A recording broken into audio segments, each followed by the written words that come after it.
Assalamualaikum warahmatullahi wabarakatuh. Kepada yang terhormat Bapak atau Ibu dosen penguji uji kinerja pada PPG dalam jabatan periode 1 tahun 2026. Perkenalkan, saya Tri Mulyanti SPD, mahasiswi PPG PAI tahap 4 tahun 2025 di LPTK di Universitas Wahid Hasyim dengan NIM 25406061176.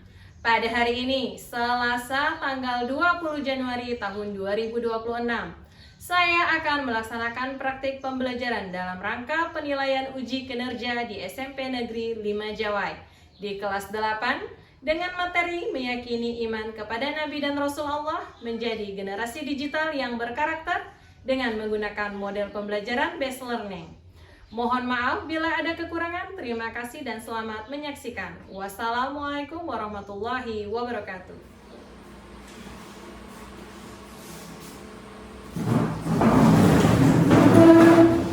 Assalamualaikum warahmatullahi wabarakatuh. Waalaikumsalam warahmatullahi wabarakatuh. Baiklah, sebelum kita belajar, marilah kita berdoa. Berdoa dimulai.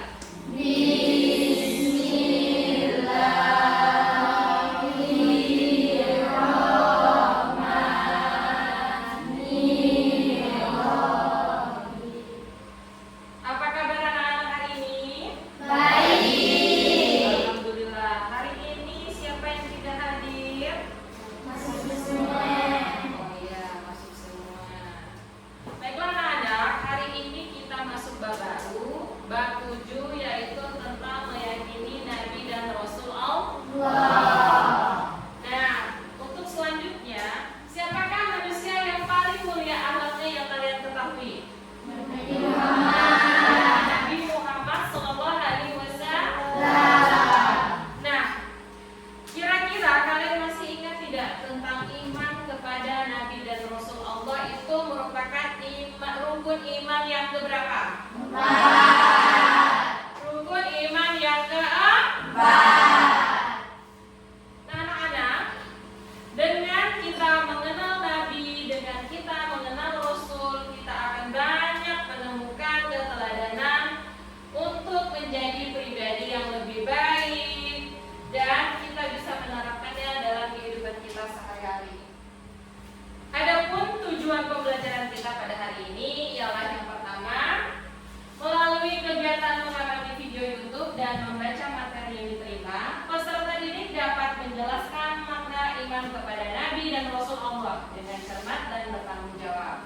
Nah, yang kedua, melalui kegiatan tanya jawab, diskusi kelompok, peserta didik dapat menjelaskan perbedaan Nabi dan Rasul Allah dengan baik dan benar. Nah, yang terakhir, pada kegiatan diskusi kelompok, peserta didik dapat menyajikan hasil tugas laporan dan memberikan contoh penerapan keteladanan terhadap Nabi dan Rasul dalam kehidupan generasi digital dengan benar serta menjadi pribadi yang bertanggung jawab, jujur dan dapat dipercaya. Nah, itulah tadi tujuan pembelajaran kita pada hari ini. Selanjutnya kita ke materi pengertian iman. Nah, tahukah kalian apa itu iman? Iman itu sering sekali kita dengar dalam kehidupan sehari-hari, bahkan sering sekali kita ucapkan iman. Ada yang tahu apa itu iman? Saya kok. Iman secara bahasa seperti pengakuan yang melahirkan sikap menerima dan tunduk. Sedangkan secara istilah iman berarti membenarkan dengan hati, mengikrarkan dengan lisan dan membuktikan dengan perbuatan. Seseorang dikatakan beriman apabila hatinya menerima dan meyakini keberadaan Allah SWT, mengikrarkannya dengan membaca 2 kalimat syahadat dan mengamalkannya dalam kehidupan sehari-hari. Nah, itulah pengertian dari iman. Jadi iman adalah meyakini dengan hati dan mengikrarkan dengan lisan. Jadi iman kepada Nabi dan Rasul Allah adalah membenarkan bahwa Allah memiliki Nabi dan Rasul yang sengaja dipilih untuk menyampaikan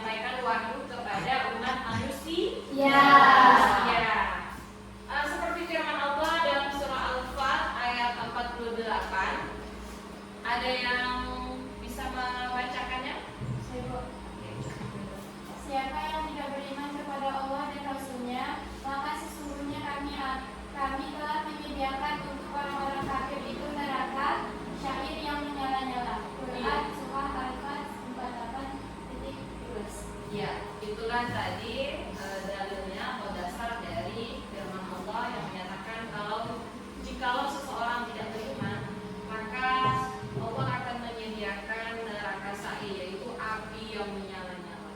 Nah, kita masuk ke perbedaan Nabi dan Rasul. Apa itu Nabi dan apa itu Rasul? Ada yang tahu? Coba satu, boleh saja. Oke.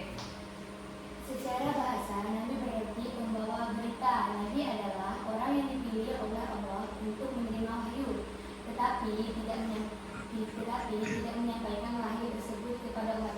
Nah, itulah tadi Nabi. Nabi adalah orang yang dipilih Allah untuk menerima wahyu tetapi tidak menyampaikannya. Jadi hanya untuk dirinya. Sedangkan Rasul adalah Nabi yang diperintah oleh Allah untuk menyampaikan wahyu dan mengajak umatnya untuk beriman kepada Allah. Jadi bedanya, kalau Nabi bukan Rasul, tapi kalau Rasul itu udah pasti Nabi. Nabi itu banyak ya. Dan Rasul itu siapa Rasul kita? Iya, Nabi Muhammad SAW. Jadi Nabi Muhammad ini tugasnya tidak hanya menerima wahyu, tetapi dia juga menyampaikannya ke seluruh umat manusia yang ada di muka bumi. Nah, untuk selanjutnya kita masuk ke dalil tugas Nabi dan Rasul. Boleh satu orang untuk membacakan ayatnya? Saya Bu. Iya. A'udzu billahi minasyaitonir rajim. Bismillahirrahmanirrahim.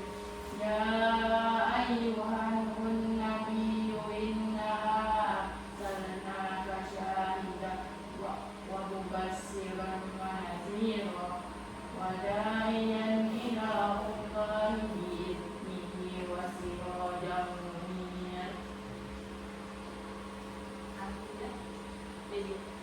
Artinya, wahai Nabi, sesungguhnya kami mengutusmu untuk menjadi saksi bahwa kabar gembira dan memberi peringatan. Selanjutnya kita masuk ke tugas Nabi dan Rasul.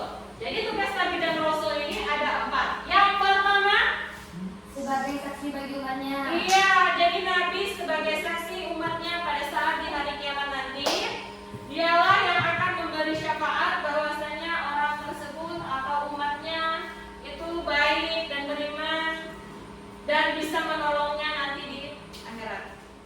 Yang keempat, Sebagai juru dakwah. iya, Nabi sebagai juru dakwah yang perlu kita ketahui, Nabi itu selalu berdakwah hijrah dari kota Madinah ke kota Mekah.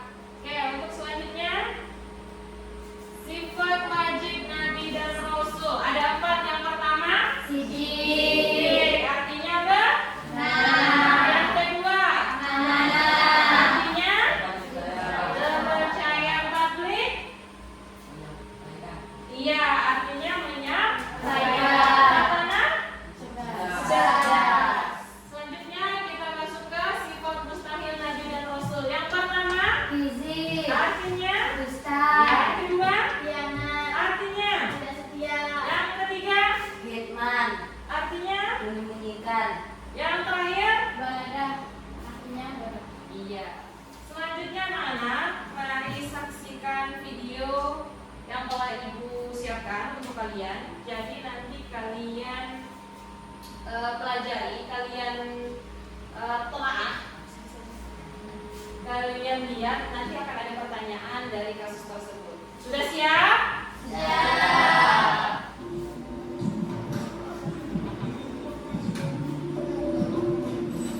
Kasus dugaan penipuan oleh wedding organizer Ayu Puspita terus bergulir dan menyedot perhatian publik. Puluhan calon pengantin melaporkan kerugian besar setelah layanan resepsi pernikahan yang dijanjikan tidak terpenuhi. Peristiwa ini memuncak pada penggerbekan massa hingga pemeriksaan intensif oleh kepolisian, sementara jumlah korban terus bertambah. Para korban menemukan bahwa WO Ayu Puspita menerima beberapa pesanan acara pada hari yang sama. Situasi ini diduga berujung pada kekacauan layanan, terutama pada penyediaan catering. Kasat Reskrim Polres Metro Jakarta Utara, Kompol Arkoseno Grandiaso, mengatakan BO menawarkan paket pernikahan namun tidak memenuhi ketentuannya. Sementara Kapolres Metro Jakarta Utara, Kombes Erick Fernandes, menegaskan pemeriksaan masih berlangsung untuk menentukan status hukum para terlapor. Nah, setelah kita melihat dan kita saksikan bersama-sama tadi tentang video yang viral, sempat viral di Indonesia, yaitu penipuan WO, Wedding Organizer. Jadi setelah kalian saksikan video tadi, kira-kira masalah apa yang terjadi pada kasus video tadi? Coba, Yana? Kasus penipuan WO Ayu Puspita yang menyerang ratusan korban. Iya, jadi seorang perempuan ini, seorang wanita ini melakukan penipuan berkedok wedding murah, gitu, paket wedding murah. Ternyata dia berbohong. Dan yang kedua, perilaku apa saja yang tidak sesuai dengan ajaran Islam? Coba Benny. Tidak jujur dan berbohong. Iya, jadi dia itu tidak jujur dan berbohong. Selanjutnya, apa pelajaran yang bisa kita ambil dari video tadi? Coba Yogi. Dan sebagai umat Nabi Muhammad SAW tidak boleh berbohong. Iya, benar sekali ya. Jadi kalau kalian nanti mau bikin usaha, tolong kalian benar-benar jujur ya. Jangan menipu orang seperti kasus tadi. Nah, sekarang Ibu akan membagi kalian menjadi 4 kelompok. Yaitu ini kelompok pertama, kelompok kedua, ini kelompok ketiga, dan kelompok 4. Nah, selanjutnya Ibu akan membagikan LKPD. Ini LKPD-nya.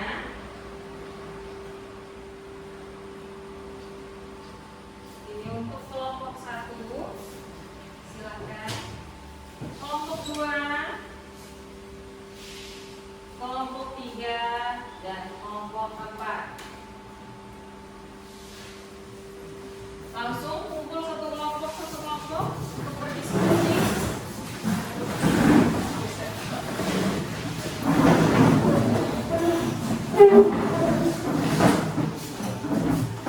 Sekarang kalian sudah bisa langsung diskusi kelompok, langsung dikerjakan saja.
presentasi, kita merefresh otak kita dulu dengan kita menyanyikan nama-nama nabi, yaitu 25 nabi. Coba semuanya berdiri.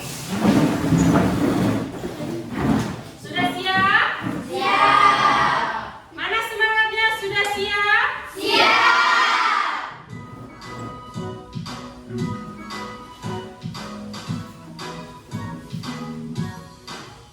Mengenal nama Nabi kita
Dia memanfaatkan celah fisiologis calon pengantin yang menginginkan kemewahan dengan biaya rendah.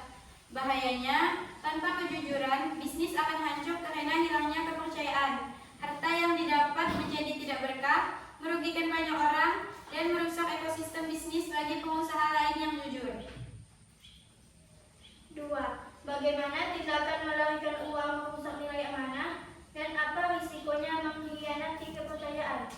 Menurut kami, amanah berarti menjaga titipan. Ketika uang muka DP dibawa lari, pelaku telah memutuskan ikhtiar suci pasangan yang ingin menikah. Ini adalah bentuk pengkhianatan terhadap janji dan tanggung jawab profesi. Risikonya, selain ancaman hukum pidana, pengkhianat amanah akan dikucilkan secara sosial dan kehilangan kredibilitas selamanya. Dalam agama, ciri orang munafik adalah jika diberi amanah, ia berkhianat. Ketiga, bagaimana cara menggunakan kecerdasan Farhona agar tidak tertipu dan apa pentingnya sikap teliti? Menurut kami, menjadi cerdas Farhona berarti tidak mudah tergiur. Harga yang tidak masuk akal, terlalu murah. Calon pengantin harus melakukan riset, mengecek rekam jejak vendor, dan tidak terburu-buru melakukan transaksi besar. Pentingnya teliti. Sikap teliti adalah pelindungan harta dan mental dengan bersikap kritis. Kita bisa membedakan mana penawaran yang logis dan mana yang agak sekedar tipu daya. 4.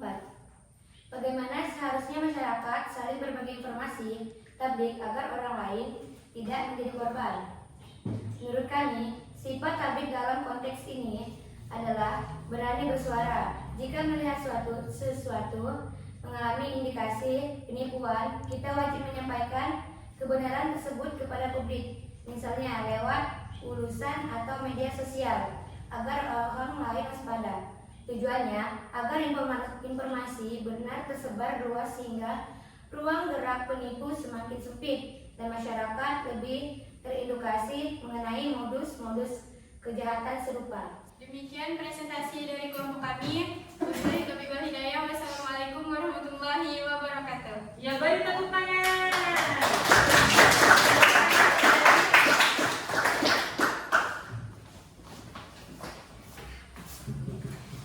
Nah, selanjutnya kelompok berapa lagi yang ingin maju? Kami dulu. Nah, silakan kelompok 2. Assalamualaikum warahmatullahi wabarakatuh. Waalaikumsalam warahmatullahi wabarakatuh. Kami dari kelompok 2 akan mempresentasikan hasil diskusi kami.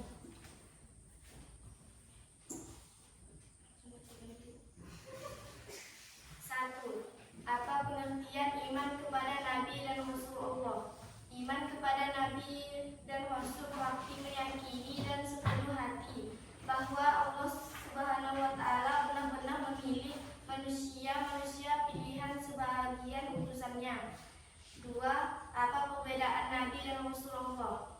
Nabi menerima wahyu untuk dirinya sendiri dan atau untuk melanjutkan syariat sebelumnya, tapi wajib menyampaikan kepada umat atau kaum kafir, sedangkan Rasul menerima wahyu untuk disampaikan kepada umatnya.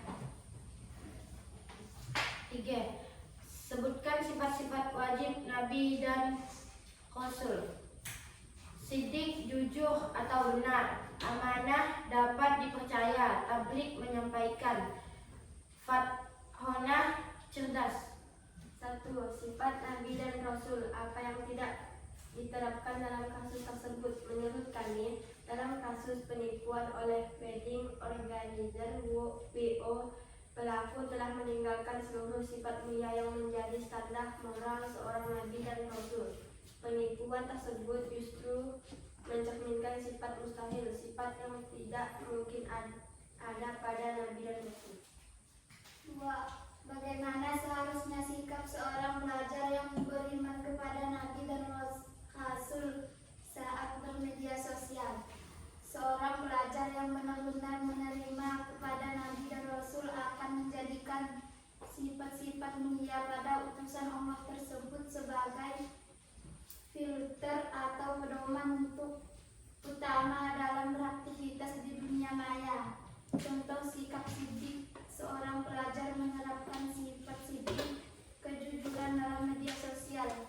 sifat ini diwujudkan dengan anti hoax, tidak menyebarkan berita yang belum jelas kebenarannya.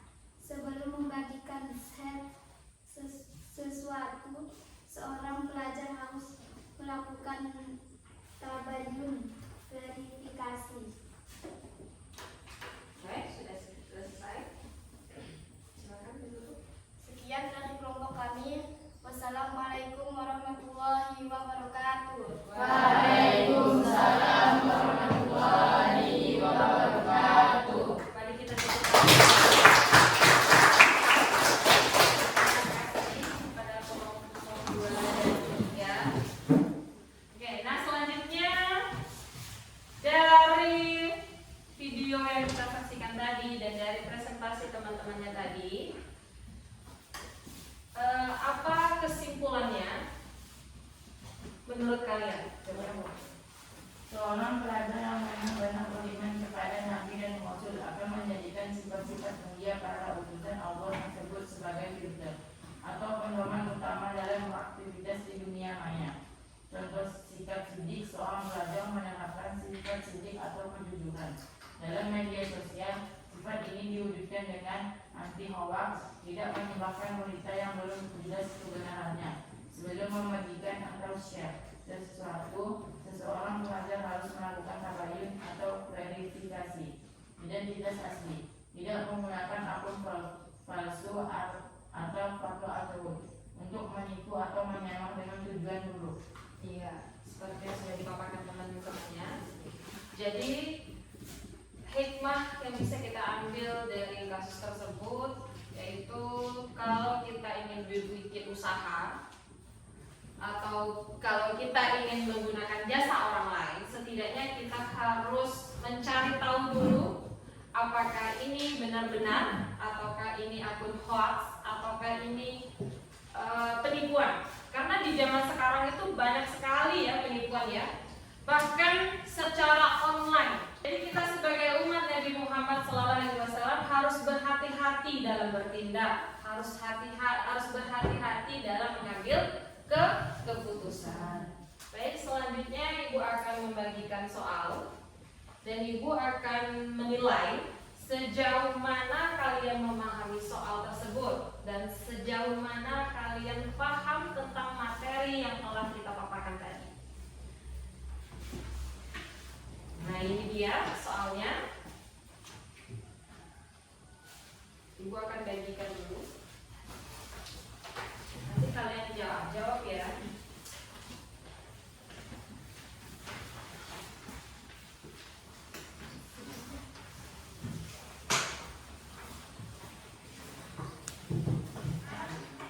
Lembar soalnya sudah Ibu berikan semuanya. Ada yang belum kebagian? Tidak ada. Oke, kalian boleh kerjakan sekarang.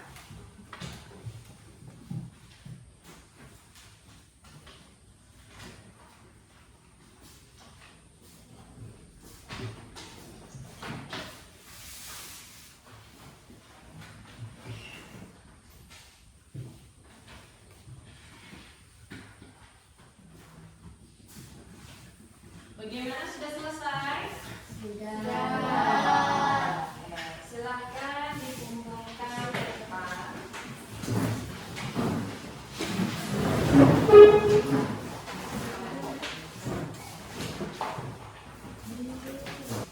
Soal podcast sudah kalian kerjakan dan nanti akan Ibu periksa.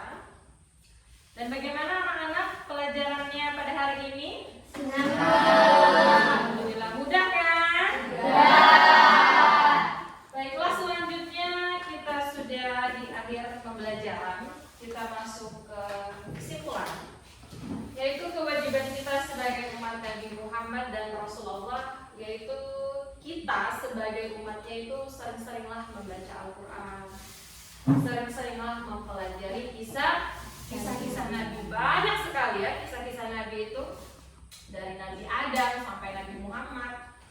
Nah, yang selanjutnya kita sebagai umat Nabi Muhammad setidaknya meyakini dengan penuh keyakinan bahwa Allah menurunkan Nabi dan Rasul itu untuk